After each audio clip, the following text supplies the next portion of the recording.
မကောင်းဘူးဆိုရင်ကံကောင်းအောင်ကဘာလုပ်ရလဲမကောင်းတဲ့ကံတွေပပြောက်အောင်ကံကောင်းတဲ့နည်းတွေမရှိဘူးလားလို့ဆိုရှိတယ်ကံမကောင်းဘူးဆိုတာအကုသိုလ်အကျိုးတွေဝင်ရောက်နေတာကိုလူတွေကကံမကောင်းဘူးလို့ပြောတာအကုသိုလ်ရဲ့အကျိုးတရားတွေကကိုယ်တဏ္ဍာမှာလာရောက်ပြီးတော့ထိခိုက်နေပြီဆိုရင်ဒါကံမကောင်းဘူးလို့ပြောကြတယ်အဲ့ဒီအချိန်မှာ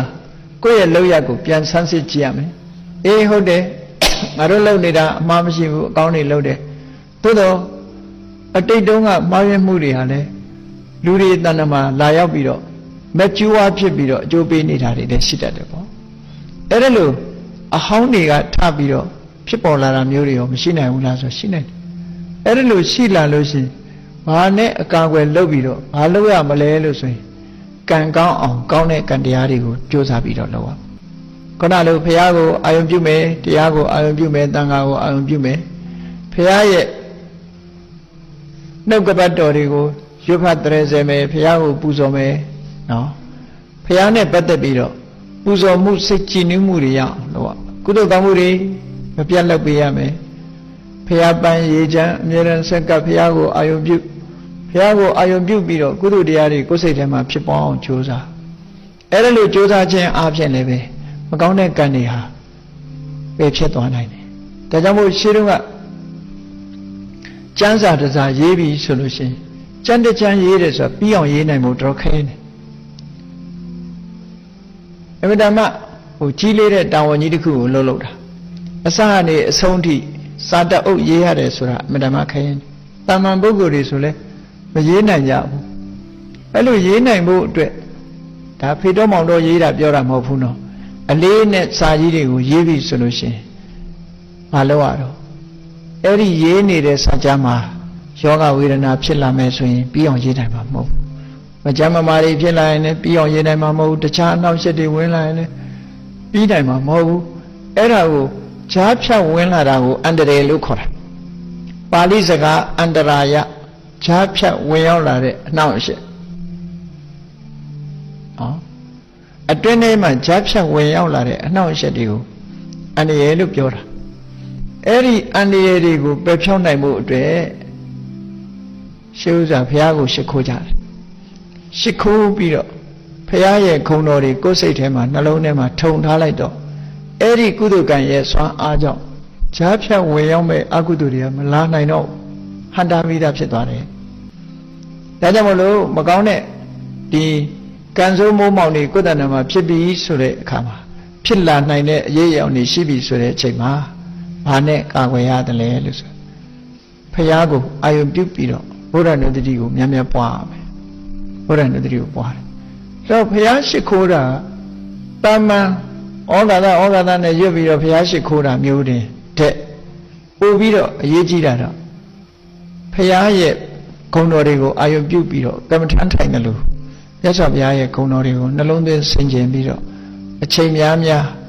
ဒီတရားတွေနဲ့မြတ်စွာဘုရားကိုပူဇော်ပါတယ်ဆိုတာလုပ်ပြီးတဲ့အခါမှာကိုလုပ်တဲ့ကုသိုလ်ကောင်းမှုတွေအားလုံးကိုမမြင်ရတဲ့တရားတွေကိုနိဗ္ဗာန်မှာရှိတဲ့အိမ်ဆောင်တတ်တွေပါတွေဒါတွေကိုအမြတ်တမ်းပေးဝေရအဲ့ဒီအမြတ်တမ်းပေးဝေခြင်းအဖြစ်ကိုနဲ့သူတို့နဲ့မိတ်ဆွေဖြစ်သွားတယ်မိတ်ဆွေဖြစ်သွားခင်မင်ရင်းနှီးမှုတွေရလာတယ်မိတ်ဆွေဖြစ်လို့ရှိရင်ကိုယ်အနေနဲ့မရောက်အောင်သူတို့ကကြည့်ရှုပြီလူမပြောနဲ့လေဒီတမ္မာမပြောနဲ့အိမ်နာနေခြင်းနဲ့တဲ့အောင်ပေါင်းရင်တောင်မှပဲကိုယ်အိမ်ကိုကြည့်ပေးပေါ်ရမယ်မတဲ့ဘူးဆိုရင်မသိကြအောင်ဆောင်းနေမှာဘာကြီးဖြစ်နေဟုတ်ကဲ့အိမ်နာနေခြင်းနဲ့တဲ့မှာအဲ့ဒါလိုပဲ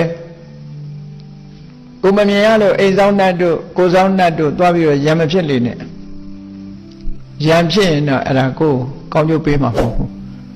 နော်ကောင်းကျိုးပေးမှာမဟုတ်ဘူးဘယ်လိုလဲပါရံမဖြစ်နဲ့နောက်ဆုံးမှာ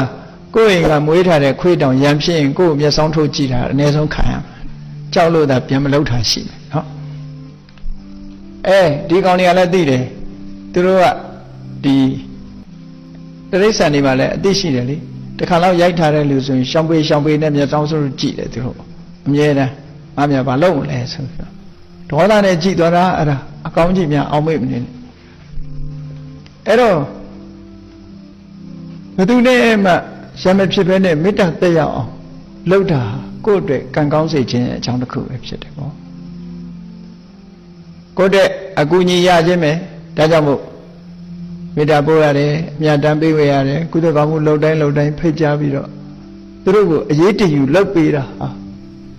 မိတ်ဆွေတောင်မှလမ်းတွင်ရင်ကိုကအရင်ခေါ်ရတယ်အရေးတယူနှုတ်ဆက်ရင်ရင်းနှီးတယ်မခေါ်ခြင်းတလို့လှုပ်သွားရင်ဒီလူနောက်ပြီးတော့သူကလည်းမခေါ်ခြင်းတလို့ပြန်လှုပ်မှာပဲနောက်ကြလူချင်းတောင်ဒီလိုဖြစ်တတ်တာအဲ့ဒါကြောင့်မလို့ကံကောင်းအောင်လုပ်ဖို့ဆိုဒီမှာကိုယ်တိုင်ကရှင်ထဲကအမုန်းကင်းပြီးတော့မေတ္တာဘာဝနာတွေမြတ်မြတ်ပွားပြီးတော့လုပ်မယ်ဖရာကိုအာယုံပြုပြီးတော့မေတ္တာတွေဘာဝနာတွေပွားမယ်ဆိုလို့ရှိရင်ကံကောင်းလာမှသိကြတယ်မေတ္တာပို့မယ်အမြတ်တမ်းပေးဝေမယ်အားလုံးနဲ့မိတ်ဆွေတွေဖြစ်မယ်အရာရာမှာစိတ်ကြည်နူးမှုတွေရလာတဲ့အခါကိုတွေးတာတွေကိုကြံတာတွေကိုလှုပ်တာတွေလည်းလမ်းမှမော်ရောက်လာနိုင်အဲ့ဒါလို့မဟုတ်ဘူးကံကောင်းကြောင်းမလားမကောင်းတာတွေနဲ့တွေ့စိတ်ကညစ်ဆိုပို့ဆိုးတာအဲ့ကြလို့ရှိရင်ပို့ဆိုးသွားနိုင်တယ်အဲ့ဒါလို့မဖြစ်ရလေအောင်ဘယ်သူပဲဖြစ်ဖြစ်ကံကြမ္မာရဲ့အလှည့်အပြောင်းကံကောင်းတဲ့အခါကောင်းတယ်မကောင်းတဲ့အခါမကောင်းဘူးမကောင်းတဲ့အခါမှာကောင်းအောင်လုပ်ပုံလုပ်နည်းရတော့အဲ့ဒီနည်းပဲမေတ္တာပွားမယ်ဘုရားကိုအာရုံပြုမယ်စင်မိပန်းရေချမ်းလှူဒန်းမယ်နော်ဆုတောင်းတာမတောင်းတာအသာထားလူတွေကဆုတောင်းတာပဲဥစားပေးတယ်နော်တောင်းနေဖြစ်စေမတောင်းနေဖြစ်စေကိုယ်စိတ်ကြည်နူးမှုကအဓိကကြတယ်ဘုရားကုံတော်တွေကိုကိုယ့်ရဲ့ရင်ထဲနှလုံးထဲရောက်အောင်တည်ငြိမ်အေးချမ်းမှုကိုပေးနိုင်တဲ့မျိုးဖြစ်အောင်လုပ်အောင်ပြီးပြီဆိုတော့မှကိုယ့်ရဲ့ wish ကိုဖော်ပြတာဆုတောင်းတိုင်းကတော့မရဘူးပေါ့ဆုတောင်းတိုင်းရလို့ရှိရင်ဘာမှလုပ်နေနဲ့ထိုင်ပြီးတော့သာဆုတောင်းစာဝဲအောင်လို့ရှိရင်ဒီ9လုံးပါပါစေ6လုံးပါပါစေထိုင်းတာဆုတောင်းနေစာမကျက်နဲ့ရမှာမဟုတ်ဘူးနော်အဲ့ဒါကြောင့်မလို့ဆုတောင်းရုံနဲ့ဘယ်ရမှမရဘူးဆုတောင်းတယ်ဆိုတော့ wish ကိုဖော်ပြတာပဲဖြစ်တယ်ဆုတောင်းတာလိုချင်တဲ့ဆန္ဒရဲ့နောက်မှာလုံလဝိရိယတို့အသိဉာဏ်တို့ဆိုတာလိုက်ရတယ်ပေါ့အဲ့ဒီလိုအကြောင်းကျိုးစီလျော်စွာအလုံးလုံးမှကောင်းကျိုးချမ်းသာတွေဆိုတာရနိုင်တယ်အဲ့ဒီလိုအချက်တွေကိုသိတာကိုလည်းပဲမြတ်စွာဘုရားဟောတာဖြစ်သောကြောင့်ဗုဒ္ဓဆိုတဲ့ဂုဏ်တော်ထဲမှာ